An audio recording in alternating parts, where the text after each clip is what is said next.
अभ्यास 9 गति 60 शब्द प्रति मिनट मानक आशुलिपि तीव्र गति अभ्यास डिक्टेशन स्टार्ट। मान्यवर, जो लोग बैंकों के राष्ट्रीयकरण के इस कदम को समाजवाद की ओर एक कदम मानते हैं, वही इस पर जोर देते हैं। वे लोग जोर नहीं देते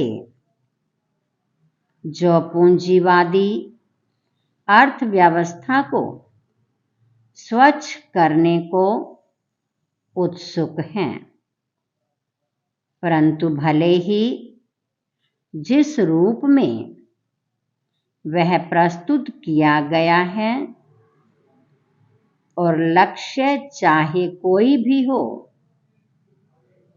आमतौर पर यह कदम उस इच्छा का प्रतीक है जो एकाधिकार को आर्थिक एवं सामाजिक प्रभाव के विरुद्ध लड़ना चाहते हैं। यहाँ तथ्य क्या हैं? निस्संदेह चंद एक बैंक देश की अधिकांश निजी पूंजी के अधिकार में हैं। इनकी कुल जमा पूंजी के अनुपात में अदा किया गया मूलधन तथा रिजर्व बहुत ही कम है।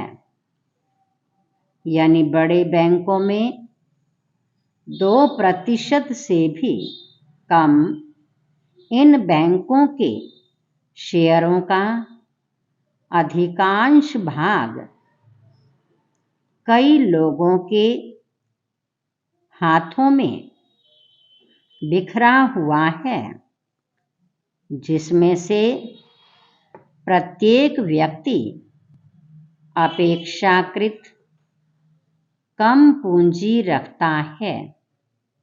इससे बैंकों पर कारगर नियंत्रण रखने के लिए अपेक्षाकृत अधिक शेयर रखने वालों के समूह को सहायता मिलती है।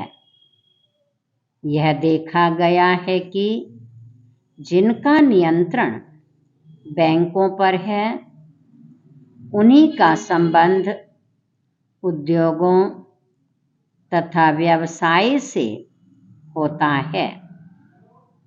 कुछ एक तो इस तरह बड़े व्यावसायिक घराने बन बैठते हैं। ये घराने फिर बैंकों से बड़े बड़े ऋण ले लेते हैं, जो आर्थिक तथा सामाजिक दृष्टि से हितकर नहीं होता। जाहिर है कि इस तरह के ऋण कम शेयर मालिकों के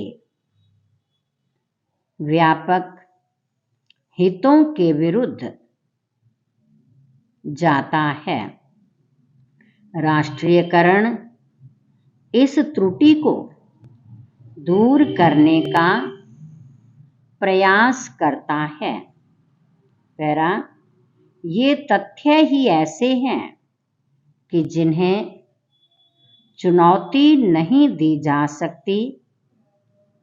इस पर बहस हो सकती है कि इस त्रुटि को दूर करने के लिए कौन सा तरीका अपनाया जाए।